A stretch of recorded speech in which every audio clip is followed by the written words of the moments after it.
What's good, superstars? Back with another living out of my brokerage account video. We're getting there. This is the first month that we are completely investing or close to completely investing our paycheck plus some other funds. Anyways, we're trying to put all our money in, take all our money out for expenses, and live directly out of the brokerage account. This is my cash flow chart, paycheck deposit. So basically, whatever we're putting into the brokerage, 60% is going to be put into the growth account, which is our margin account. 40% is going to be put into our high yield leaps XEQT TFSA account, which is this one on the right.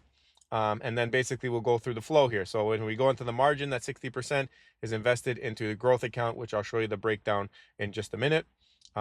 If growth opens up margin, we can use the additional funds for put credit spreads. But first, we will make sure we pay bills up to 70% to 100% of the deposit value. So if I'm putting in, let's say 10 grand, anywhere between $7,000 to $10,000 will be spent on expenses. Hoping obviously that expenses are less than what we make. But if not, you hope that any distributions that we get from our TFSA will help offset. Now, we have made a big change in the TFSA. We have basically cut down our high yield funds. A lot of them have been cut down, and we've been only investing in either XEQT or VT, which are total index funds, basically they're global funds for the entire world of stocks. And the hope is that over time, the economy of the world grows. And then at whatever point that this is big enough where I can convert it back into high yield funds and it will cover a bigger portion of the expenses, then we'll do that. I'll show you in a minute too as well when we get to the breakdown side.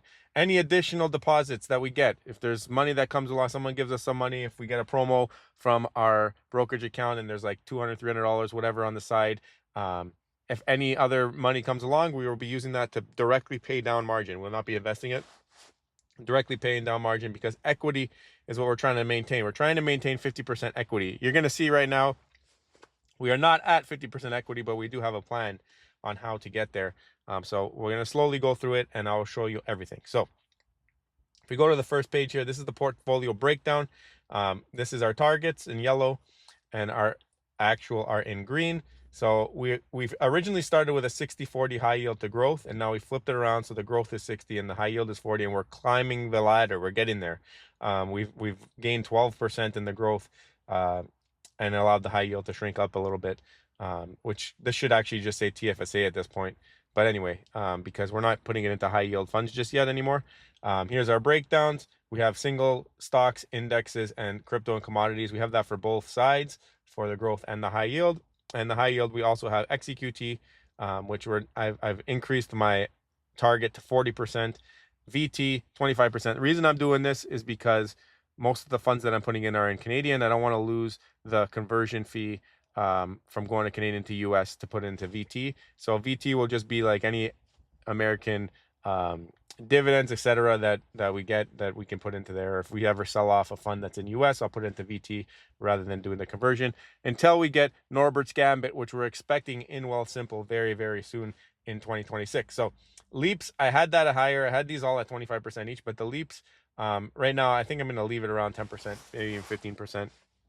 And right now I have a TQQQ leap on, and it's making up 11% because it actually went up in value this week. So it's doing all right. And that's that. So what you're going to see on the right side here is the equity, and we are in the red. We are 47%. Oh no. We have some cash. We have 16,000 in margin, and margin available. I think that number is maybe not correct. I got to double check that number. But anyway, our margin buffer is about 30%, and we are down overall in the portfolio about $1,000. Keep in mind, we started this out with a bunch of high yield funds. We've trimmed that back, and now we're trying to make it up in probably one of the couple worst weeks of the market this year. So it'll come to us, I think, eventually. We'll see what happens. So here's my single stocks in blue. Here's my indexes in green, and here are my crypto and commodities in orange. That is for the growth portfolio and margin. And then here's my TFSA account. I do have some covered calls still in here. Mostly these are covered calls, and then we have the XEQT and VT, which have been the more recent buys, and you can see the amounts are increasing in those every time that I post this. So that's that. I have locked in some capital losses when I did sell off those covered call ETFs, and you can see If we do look at the Canadian dollars here, we were down about 1,500, and now overall we are only down 949. So we're making up some ground, and the goal is to obviously turn it green, and we have been doing that. If you looked at some of the earlier videos, this section with the TFSA was much more red before. I got the distribution percentages here. Green is the highest distributions, obviously, and then orange, yellow, and red is the lower distributions. As you can see, we've kept a lot of the lower distributions on the table here, just to they're a little bit more stable, and that's what we're trying to do here. So I continue. This is my projection sheet. This is the sheet that's a lot of fun. First of all, actually, let me go back here. If I go up here, you can see, like I said, we were at 47% equity, right? I did this new little thing here. If I put $1,000 in, I will be up to 50% equity. If I just deposit $1,000. Now, where does that make sense? So let's go back to the table here. This is our tracker. We've been doing this we are on month 6. We have been increasing the total portfolio value every single month, but we've also been increasing our margin every single month. Right now, the estimated margin interest is around $60. We're at 47% of equity. Right now, this month, we've contributed about 6,700, and we have taken out 4,300. We're only at 64%. I'm going to try and make this 100%, and we have not put additional money from the RRSP into the TFSA, which was going to be the way that we top up to get the equity where it needs to be. What I'm thinking of doing is doing this on the end of the month, giving the portfolio some time to breathe. Hopefully we get a little bit of a rebound. If you guys aren't familiar, the tariffs were rejected by the Supreme Court. Trump went in and put another 10% tariff globally, but I think it expires after 150 days or something like that. But regardless, I think it's good news for the market, because cost of goods overall should not be inflated as much. Therefore, there should be more money available to invest for the general population. So hopefully we see a rebound next week, but who knows what's going to happen. These are the actual dividends from the remaining funds that we have so far. We're on the 21st of the month, and we are at $75. So you can see that we are going to be substantially lower than previous months when we had way more high yield funds. This column here is potential TFSA monthly dividends if I keep a 20% yield on average in that portfolio, and if I were to invest 100% of my TFSA amount here. So if I were to invest this entire 14,900 into high yield funds with an average yield of 20%, we would get $200 a month. So the goal is to see when we can get this to around 40%, which I think would be around here somewhere, but I'm thinking even to go further than that before we convert, because the growth is where it's really at. But at the same time, that means we got to be monitoring our equity. And you can see here I'm showing putting $10,000 a month from the RRSP to top it up to make sure that the equity stays at 50%. I'm hoping that every single month it will not be as much as 10,000. I just put it in as a placeholder. This month we've done 0 so far. And right now I would only need to put in 1,000, but that would be if I were to keep my monthly expenses where they're at. And I'm hoping to do monthly expenses all out of the brokerage. So it's going to be like a moving target, and it's going to take a couple months to realize what our patterns are and what our actual expenses are, because we haven't been fully living out of the brokerage at all. So month 6, we're starting to test it out. It's a little trial period here, and we'll see how it goes. If we get too uncomfortable, then we're going to have to figure something else out. But I think this is a good way, because we continue to buy assets, and over time, those assets you hope would grow and provide you more margin availability, which we can use to help offset the bills. And if we can keep the equity above 50%, we don't need to pull from the RSP, and we're good. I know people don't like pulling from the RSP, but I have invested a little bit too much in there, and it's ballooned, and now it's time to kind of whittle it a little bit down, just so that at the end of my career, whatever, I'm not going to have to pull out so much or whatever. I know there's rules in how much you have to take out every year and stuff like that. So the less I have to deal with that, the better. But obviously it helps with taxes every single year. This year might be a tougher year for taxes because we will be pulling out the RSPs. But I think in the long run, if everything plays out the way we want it to play out, then we will be happier this way. So this is just like a clean projection. I mean, it's nothing crazy, but showing like 10,000 a month will be by year 4, which is pretty aggressive, I feel like.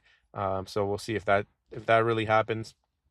And then like if we were to go to 20,000, it would take us about 6 years, which is 2032, which is not that crazy. And then be getting $20,000 a month That's per month in dividends. We would obviously have a huge portfolio at that point, 2.2 million. But we'd also have 500,000 in margin debt, but we'd still be like 75% equity. So these are things that I'm liking to track. It's been a lot of fun. Obviously, it's a snowball. You got to wait as the snowball grows or whatever. But yeah, you can see in the last 2 months, we were trying to keep our expenses at 70%. This month, I think we're going to try and keep it higher than that. We're going to try to fully live out of it. If it goes to 100, even if it's over 100, I want to see how much this portfolio can handle and how much of an impact it's going to make on my RRSP. So something we're going to do.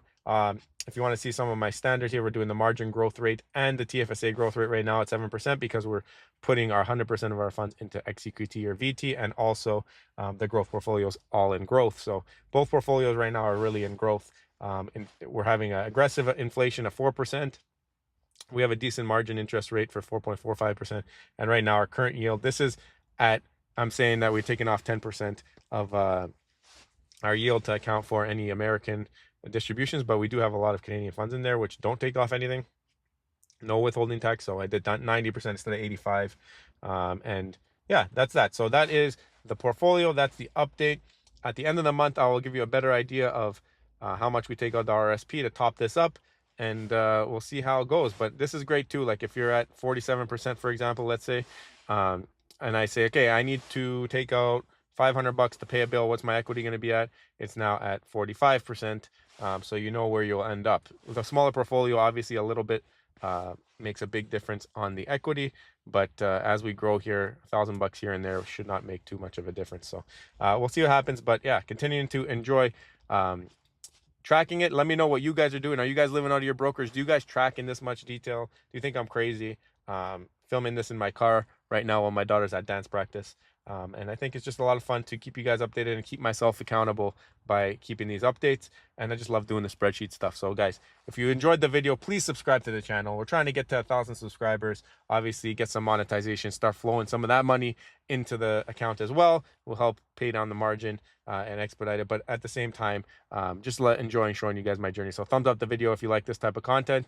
I also have other series on the channel where I'm doing a new snowball dividend account. One of them is, well, I've changed it up. I was doing daily snowball where I had 5 income funds and I would invest in one each day. That completely failed. You can go check that out. It's all on the channel. But we have changed the strategy. We're actually using AI to help us select stocks. I'm in the process of my research and development phase, and soon I'll be updating you on that. I think I'm about 50% done that. So once I get completed with that, I'll have all the funds and I'll have to lay them out on a calendar and we'll know what to buy and when.